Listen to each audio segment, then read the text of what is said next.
मौलाना साहब जो YouTube channel ज़रूर subscribe कंदा। साईं जेका प्रॉपर्टी पंहिंजे इस्तेमाल में आहे, मसलन घर ऐं दुकान छा उन ते बि ज़कात वाजिब थींदी? अच्छा, हिकिड़ी ॻाल्हि ज़हन में रखणु खपे त जेकी प्रॉपर्टी ज़रूरी माश आहे ऐं इस्तेमाल में जेकी शइ आहे उन ते जेकी कंहिं क़िस्म जो कोई ज़कात न ईंदी। जेकी शइ इस्तेमाल में आहे, मसलन तौरु मुजीब रहमान खे दुकानु हिकिड़ो आहे, हालांकि मूंखे दुकानु न आहे, मथां चयो साईं जी जई में दुकानु आहे, मूंखे दुकानु न आहे। मां हिकिड़ो मिसाल थो ॾियां, मूंखे हिकिड़ो दुकानु आहे, उनजी मूंखे तनख़्वाह मिले थी 20,000 रुपया।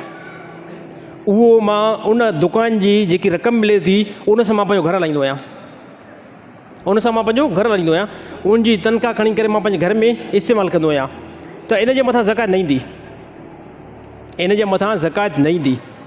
या ॿियो को सामान आहे मुंहिंजी इस्तेमालु, मुंहिंजी कार आहे, उन कार खे मां इस्तेमालु कंदो आहियां, मां काॾे बयान ते वञा थो, हालांकि मां वटि साईं कार न आहे, मथां जो साईं वटि कार बि आहे। तव्हांखे त यकीन आहे, मुस्लिम वारनि खे सभिनी खे ख़बर आहे साईं वटि का पुराणी मोटरसाइकिल आहे, मथां हे जेके मीडिया में ॾिसंदा इहे धोखे में अची वञनि, मथां इनखे का ज़कात ॾियणी हुजे उहा बि खसे वञे, ॿिए कंहिंजे इस्तेमाल में आणे छॾनि।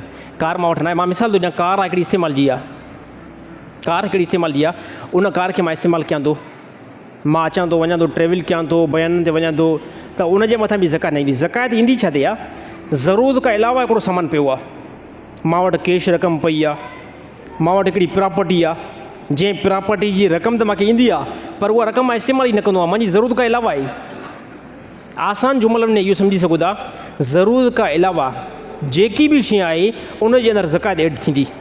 पोइ चाहे उहे घर जे अंदरि थांव पिया आहिनि, मां वटि स्मार्ट मोबाइल आहे, ज़रूरत खां ॿाहिरि आहे, मां वटि 2 मोटरसाइकिलूं आहिनि, हिकिड़ी मोटरसाइकिल ज़रूरत खां अलावा, मां वटि 2 बंगलो आहिनि, हिकिड़ो बंगलो ज़रूरत खां अलावा आहे, त जेकी बि शइ ज़रूरत खां अलावा आहे उन सभिनी जे मथां ज़कात ईंदी सर।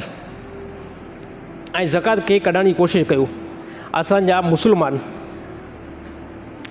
मुस्लमान जेकॾहिं ज़कात कढनि न, हे जेके बि असांजा हे मस्तूरी माला में ग़रीब जेके फिरंदा वठनि था, हे सभु सुकून जी ज़िंदगी गुज़ारनि, इंतिहाई सुकून जी ज़िंदगी गुज़ारनि, ऐं मां बि इंतिहाई सुकून जी ज़िंदगी गुज़ारियां। उहा इन एतबार सां जॾहिं तव्हां ज़कात कढंदव ऐं असांखे ॾींदव। ज़कात जो मुस्तक़ साईं ईअं न जो साईं खे प्रॉपर्टी आयो, ज़कात जो मुस्तक़ कंहिं बि सूरत में बंदो थी सघे थो। मसलन तौरु हिकिड़ो बंदो, मां वटि पहिरियों वॾा किरोड़ हुया, मां मिसाल थो ॾियां, मां वटि ज़्यादा किरोड़ हुया, अचानक उहे सभु किरोड़ तबाह थी विया, ख़तमु थी विया, ख़लास, हाणे कुझु बि न आहे।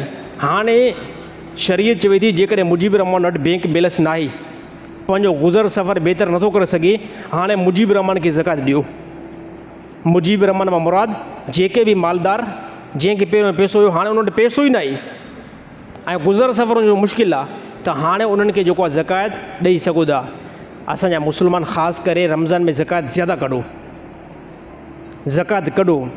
आसान आहे, 1 लख रुपये ते 2,500, मुश्किल आहे साईं मूंखे ॿुधायो त थोरो आवाज़ मां। जंहिं अलाह ताला 1 लख रुपयो ॾिनो आहे, उहो अलाह ताला हुकुम थो करे, त 1 लख रुपये मां 2,500 ज़कात ॾियो, त मुश्किल आहे। 2 लखनि मां 5,000 रुपया, 2 लखनि मां 5,000 रुपया, 10 लखनि मां 25,000 रुपया, 20 लखनि मां 50,000 रुपयो। जंहिं अलाह ताला 20 लख ॾिना ऐं 50,000 ॾियण में असांजो ख़ौफ़ थिए थो।